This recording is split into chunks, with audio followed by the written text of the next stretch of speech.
बिस्मिल्लाहिर्रहमानिर्रहीम। Triple point, तिहरा नुक्ता। ये ऐसा दर्जा हरारत होता है जिस पर पानी अपनी तीनों हालतों में वकू पजीर होता है। पानी की तीनों हालतें मौजूद होती हैं। ये तिहरा नुक्ता कहलाता है। The temperature at which water, ice and water vapours are all exist in the thermal equilibrium. ये ऐसा नुक्ता होता है, ऐसा दर्जा हरारत होता है जिसमें पानी, बर्फ और पानी के बुखारात तवाज़नी हालत में, हरारती तवाज़न में अपना वजूद बरकरार रखते हैं। यानी पानी, बर्फ और पानी के बुखारात हरारती तवाज़न के एतबार से हरारती तवाज़न में अपना वजूद बरकरार रखते हैं। इस कॉल्ड ट्रिपल पॉइंट, इसे तिहरा नुक्ता कहते हैं। The triple point of water is 273.16 kelvin. ये तिहरा नुक्ता पानी का 273.16 केल्विन होता है। इसका मतलब ये बराबर होता है 0 दर्जे सेंटीग्रेड। आप देखते हैं कि जो बर्फानी इलाके हैं उसमें बर्फ तो 0 दर्जे सेंटीग्रेड पर होती ही है, जमती है, लेकिन जो बुखारात है ऊपर वो भी मौजूद होते हैं वहां पे। और वहां कोई तालाब देखें तो पानी भी 0 दर्जे सेंटीग्रेड पर मौजूद होता है। बाज़ औक़ात ऐसा होता है कि पानी, बर्फ और बुखारात तीनों मौजूद होते हैं। पानी बर्फ में तब्दील हो रहा होता है, बर्फ पानी में हो रही होती है और पानी बुखारात में तब्दील होता है सर्द इलाकों में। तो ऐसा वहां पे जो ऐसा नुक्ता, वो दर्जा हरारत ट्रिपल पॉइंट कहलाता है। तिहरा नुक्ता, तीनों हालतें पानी की बैक वक्त मौजूद होती है। थर्मोडायनामिक स्केल ऑफ टेम्परेचर, दर्जा हरारत का हरारती हरकियाती पैमाना। The thermodynamic scale of temperature is defined. जो दर्जा हरारत का हरारती हरकियाती पैमाना है, इस डिफाइंड, उसकी तारीफ की जा सकती है बाय सिलेक्टिंग 273.16 केल्विन, कि हम 273.1 केल्विन मुंतखब कर लें as absolute temperature of the triple point of water. पानी के तिहरे नुक्ते का जो 273.16 केल्विन मुतलक दर्जा हरारत के तौर पर इसको मुंतखब कर लें। जो पानी का तिहरा नुक्ता है उसको हम इस पैमाने का एक ऐसा नुक्ता तस्वर कर ले जो कि मुतलक दर्जा हरारत पर हो। आपने पढ़ा होगा 273.16 केल्विन जो है वो 0 दर्जे सेंटीग्रेड के बराबर होगा।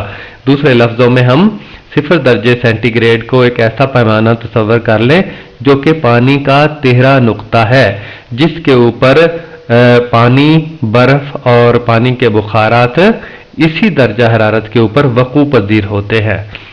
तो it is taken as one fixed point on the temperature scale. ये इस पैमाने के ऊपर एक जो है मुतय्यन नुक्ता होता है, एक मुतय्यन नुक्ता ऊपर होता है। And lower fixed point on this scale is absolute zero, और उसका जो नीचे वाला मुतय्यन नुक्ता होता है वो एब्सोल्यूट जीरो यानी 0 केल्विन जो है वो तस्वर किया जाता है। 0 केल्विन ऐसा नुक्ता होता है जिस पर गैस का जो हुजम है अमली तौर पर 0 तस्वर किया जाता है। इसका मतलब गैस इतनी ठंडी हो जाती है कि उसके जो सालमात हैं, मालिक्यूल्स हैं, इतने करीब करीब आ जाते हैं कि बर्तन की दीवारों के साथ चिपक कर उसका हुजम 0 कर देते हैं। तो ये दो नुक्ते होते हैं, एक नुक्ता ऊपर यानी उसका मतलब है 273.16 केल्विन, 1 दर्जे सेंटीग्रेड 1 केल्विन, और जो नीचे है वो एब्सोल्यूट जीरो 0 केल्विन होता है।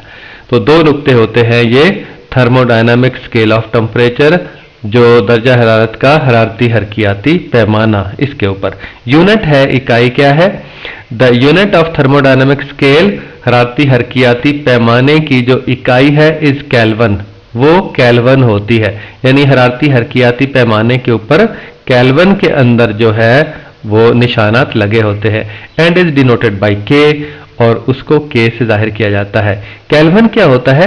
1 Kelvin is defined as, 1 Kelvin क्या होता है? अब देखें 273.16 केल्विन, 273 केल्विन का मतलब है 0 से लेकर 273 निशान लगे होते हैं बराबर फासले के ऊपर।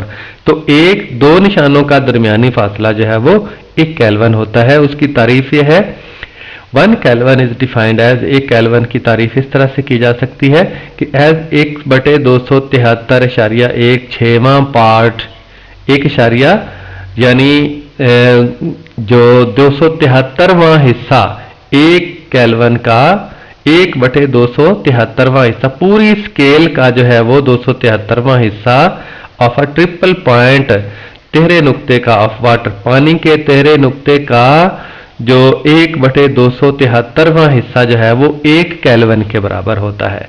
यानी पूरा जो स्केल है, पैमाना है, उसमें दो निशानात के दरमियानी फासला जो है वो 1/273वां हिस्सा होता है। एक्सप्लेनेशन वजाहत है। Kelvin showed that it is possible to define temperature in terms of energy and work. Kelvin ने यह साबित किया कि ऐसा मुमकिन है क्या, to define temperature in terms of energy and work, कि दर्जा हरारत की हम तारीफ करें तवानाई और काम की इस्तिलाह में। केल्विन ने यह दिखाया कि दर्जा हरारत की तारीफ तवानाई और काम की इस्तिलाह में करना मुमकिन है। यानी दर्जा हरारत को क्यू से जाहिर करना और क्यू तवानाई जो है वो काम से जाहिर की जा सकती है, काम तवानाई में बदलता है, तवानाई काम में तब्दील होती है। तो केल्विन ने कहा कि दर्जा हरारत की तवानाई और काम की इस्तिलाह में तारीफ करना मुमकिन है। By definition of absolute scale, जो मुतलक पैमाना है उसकी तारीफ के मुताबिक, आर केल्विन स्केल, मुतलक पैमाना या केल्विन स्केल, मुतलक पैमाना जिस पर मुतलक सिफर होता है, मुतलक दर्जा हरारत, केल्विन पैमाना भी कहते हैं। वी हैव इक्वालिटी, हमारे पास बराबरी है, किस चीज की, टी और क्यू की, दर्जा हरारत की और तवानाई की, दर्जा हरारत की और हरारत की बराबरी है। यानी हम दर्जा हरारत की जगह पे हरारत, हरारत की जगह पे दर्जा हरारत को लिख सकते हैं, क्यू की जगह पे टी लिख सकते हैं। यहां लिखा हुआ है ब्रैकेट में, that is T is directly proportional to Q, यानी दर्जा हरारत रास्त मुतनासिब है तवानाई के। जिस्म में जितनी हरारती तवानाई ज्यादा होगी उतना ही उसका दर्जा हरारत ज्यादा होगा, लिहाजा क्यू की जगह पे हम टी लिख सकते हैं। इसीलिए लिखा है T1/T2 बराबर Q1/Q2। Q1 था, पहले हम हीट इंजन में पढ़ के आए हैं, जो गर्म जिस्म से जिस तवानाई मिलती है निजाम को, गर्म बर्तन से जो तवानाई मिलती है, उसकी जगह पे Q1 की जगह पे T1 और Q2 लिखा था हमने, जो हरारत खारिज कर दी जाती है निजाम से बाहर ठंडे जिस्म की तरफ, तो Q2 की जगह पे हम T2 लिख सकते हैं। Here Q2/Q1 depends on the temperature of two heat reservoirs. Q2 और Q1, Q2/Q1 इसका इन्हिसार दो हरारती बर्तनों पर है जिसके दरमियान कोई निजाम काम करता है। So we can write temperatures T1 and T2 instead of Q1 और Q2। हम Q1 और Q2 की जगह पे T1 और T2 लिख सकते हैं। If heat Q is absorbed by the system, अगर हरारत Q कोई जिस्म जज्ब करता है at temperature T, दर्जा हरारत T पर, यानी कोई जिस्म कोई निज़ाम हरारत Q जज्ब करता है और उसकी वजह से उसका दर्जा हरारत T हो जाता है। When it is taken through Carnot cycle, जब हम इसे कार्नाट साइकिल के जरिए लेते हैं, यानी कार्नाट साइकिल के अंदर कोई निज़ाम Q हरारत जज्ब करता है और उसका दर्जा हरारत उसके नतीजे में हो जाता है T।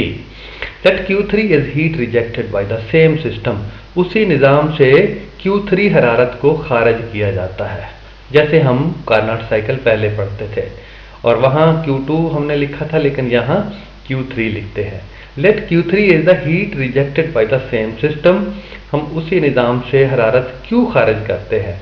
When it is at the temperature of triple point T2, और जब तिहरे नुक्ते पर दर्जा हरारत T2 273.16 केल्विन पर होता है।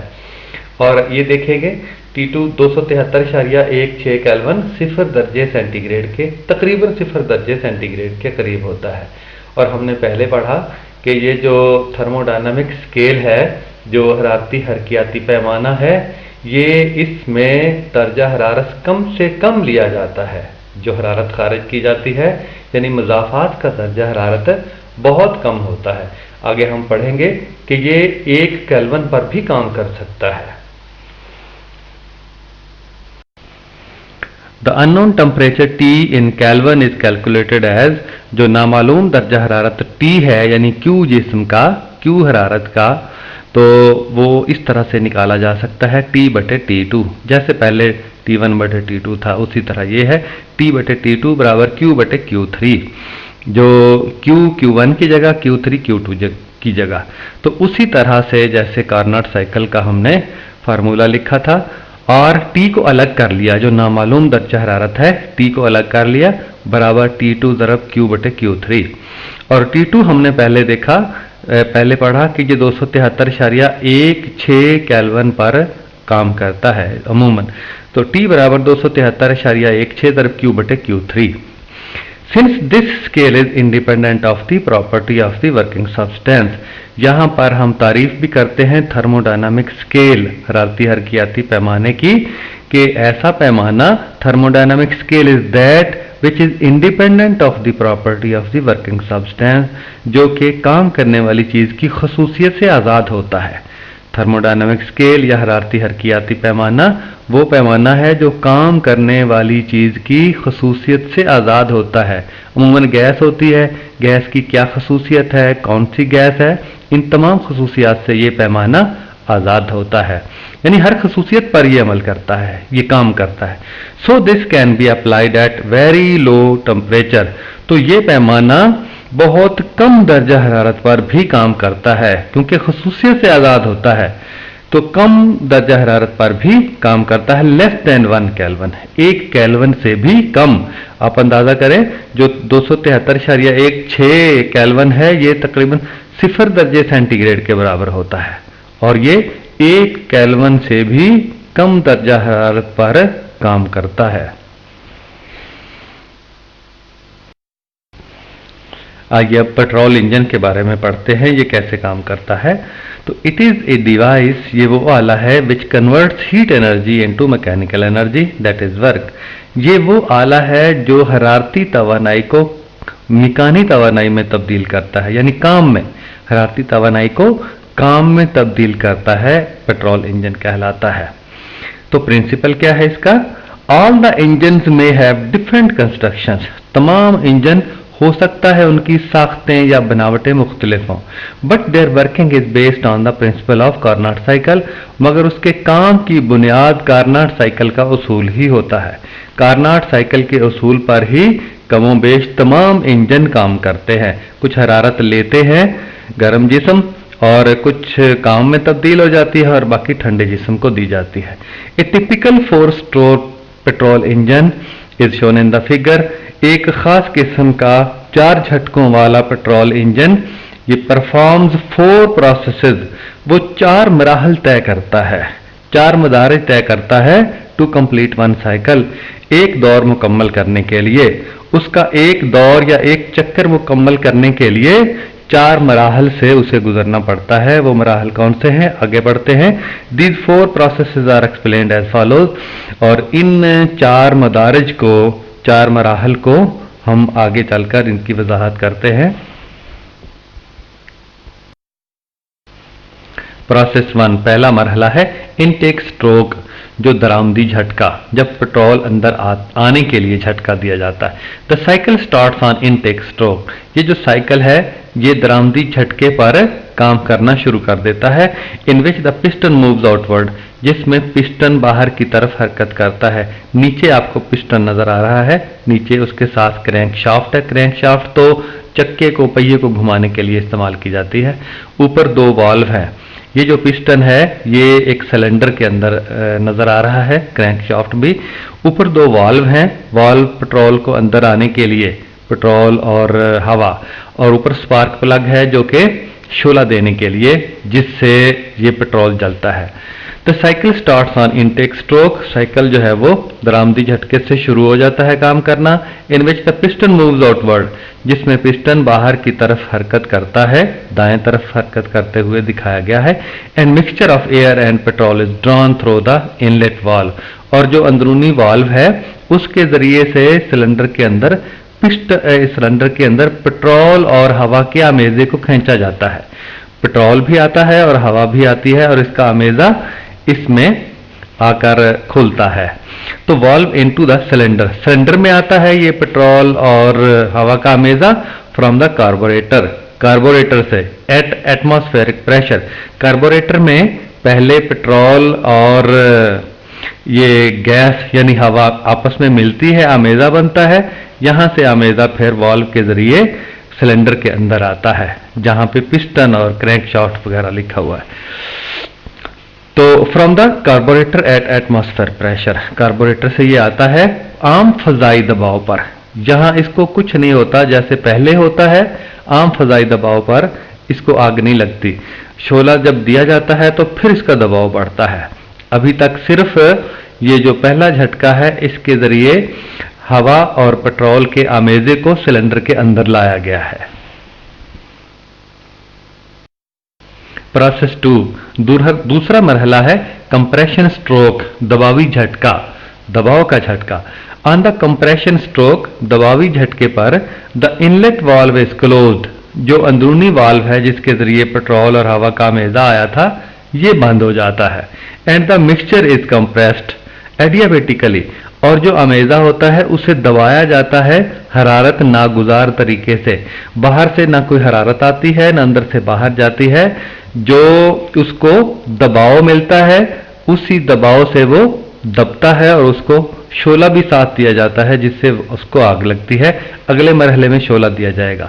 ऑन द कंप्रेशन स्ट्रोक, दबावी झटके पर the inlet valve is closed, अंदरूनी जो वाल्व है वो बंद हो जाता है। And mixture is compressed adiabatically, और ये जो आमेजा है इसको हरारत नागुजार तरीके से दबाया जाता है, यानी हरारत इसके अंदर ही रहती है, दबाने से खारिज नहीं होती। By the inward movement of piston, piston की फिर अंदर की हरकत, जब ये बाहर हरकत करता हुआ दिखाया गया है, जब पिस्टन अंदर की तरफ हरकत करता है तो ये आमेजा दबता है पिस्टन की अंदरूनी हरकत से। तो ये दूसरा झटका है दबावी झटका। प्रोसेस 3, तीसरा मरहला है पावर स्ट्रोक, ताकत का झटका, जिससे इंजन को ताकत मिलती है या जिससे पहिया आगे चलना शुरू करता है। ऑन द पावर स्ट्रोक, ताकत के झटके पर the mixture is ignited by a sparking plug, जो अमेजा है उसको शोला दिया जाता है, जो शोला देने वाले प्लग से ऊपर जो लिखा हुआ है दबाया जाता है और फिर तीसरे मरहले में उसको शोला दिया जाता है। It increases the pressure and temperature, शोला देने से क्या होता है, पेट्रोल को आग लगती है, गैस बनती है और सिलेंडर के अंदर दबाव बढ़ता है। इट इंक्रीजेज द प्रेशर, दबाव बढ़ता है, एंड टेम्परेचर रैपिडली, दबाव और दर्जा हरारत तेजी से बढ़ता है। The burning mixture expends adiabatically, ये जो जलता हुआ अमेजा है ये फैलता है, यानी गैस फैलती है एडियाबेटिकली, हरारत नागुजार तरीके से। हरारत बाहर नहीं निकलती बल्कि अंदर ही रहती है क्योंकि उसने काम करना होता है। And pushes the piston outward, और पिस्टन को बाहर की तरफ धकेलती है। पिस्टन बाहर की तरफ धकेला जाता है तो this provides the power to the shaft to drive the fly wheel, ये ताकत शाफ्ट को मिलती है जो कि पहिए के साथ मुंसलिक होता है और पहिए को घुमा देता है। इस तरह से मोटरसाइकिल का या गाड़ी का पहिया घूमता है। This provides the power to shaft to drive the fly wheel, और ये शाफ्ट को ताकत देता है जो कि फ्लाई व्हील के साथ पहिए के साथ जुड़ा होता है, पहिए को घुमा देता है। प्रोसेस 4, चौथा मरहला एग्जॉस्ट स्ट्रोक, इखराजी झटका है। ऑन द, क्योंकि गैसें खारिज की जाती हैं इससे पहले वाले झटके के नतीजे में जो पेट्रोल और हवा के अमेजे को आग लगती है उससे गैसें बनती हैं, उन गैसों को सिलेंसर के जरिए फिर बाहर भी निकालना मकसूद होता है। तो ऑन द एग्जॉस्ट स्ट्रोक, इखराजी झटके पर आउटलेट वाल्व ओपन्स, जो बाहर वाले वाल्व हैं वो खुल जाते हैं। द रेजिडुअल गैसेज, जो बकिया गैसें हैं, आर एक्सपेल्ड, फालतू गैसें आर एक्सपेल्ड, उनको निकाल बाहर किया जाता है। एंड पिस्टन मूव्स इनवर्ड, और पिस्टन फिर दोबारा अंदर की तरफ आता है। The cycle then begins again, cycle फिर दोबारा चालू होता है, शुरू होता है। अब फिर पेट्रोल ने वापस आना है। The motor car have 4 stroke engine, जो मोटर कार 4 झटकों वाला इंजन होता है, as shown in the figure, जैसा कि सामने तस्वीर में दिखाया गया है। The cylinders are time to fire turn by turn. Cylinders पर वक्त मुअय्यन किया गया होता है, वक्त लगाया गया होता है ताकि उसको बराबर वक्फों के बाद अमेजे को आग लगे, इन सक्सेशन, लगातार, for smooth running of car, जिससे कार जो है वो बिल्कुल हमवार तरीके से चले। तो वक्त लगाया गया होता है जिससे मखसूस मुअय्यना वक्त पर पेट्रोल आता है, उसको आग लगती है और ताकत फराहम होती है, और बारी बारी ये मखसूस वक्फों के बाद होता है ताकि गाड़ी हमवार तरीके से चल सके। तो एफिशिएंसी, इसकी जो पेट्रोल इंजन की कारकर्दगी क्या होती है?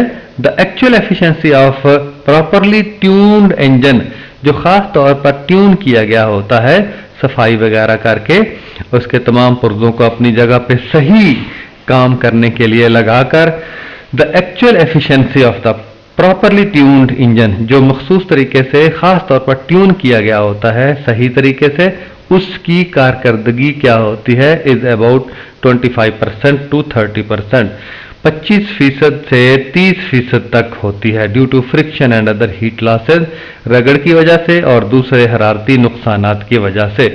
आप अंदाजा कर सकते हैं कि हम 100% कारकर्दगी वाले इंजन की बात कर रहे थे, वो एक ख्याली इंजन था, लेकिन जो आम पेट्रोल इंजन है उसकी 25 से 30% तक कारकर्दगी होती है। यानी जो पेट्रोल, जो हरारत मिलती है, उसका जो 25 से 30% काम में खर्च होता है, बाकी रगड़ में और जो मुजाफात को या ठंडे जिस्म को जो हरारत दी जाती है उसमें खर्च हो जाता है। डीजल इंजन, ये भी थोड़े बहुत फर्क के साथ तरीकाकार वही है। The diesel engine have no spark plug as shown in the figure, इसमें स्पार्क प्लग नहीं है, शोला देने वाला प्लग नहीं है।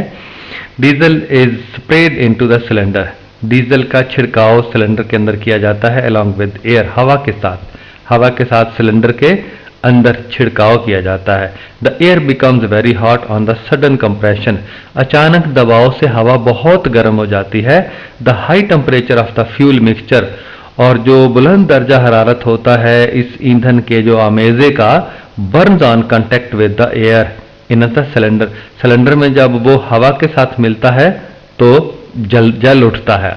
गर्म हवा, बहुत गर्म हवा होती है, वो जब डीजल के साथ मिलती है, स्प्रे किया जाता है जिसको सिलेंडर के अंदर, तो उसको जल उठता है, आग लग जाती है। एंड पुशेस द पिस्टन, और जो गैस है वो पिस्टन को दबाती है आउटवर्ड, बाहर की तरफ, due to sudden increase of pressure, क्योंकि यकदम दबाव ज्यादा बढ़ जाता है।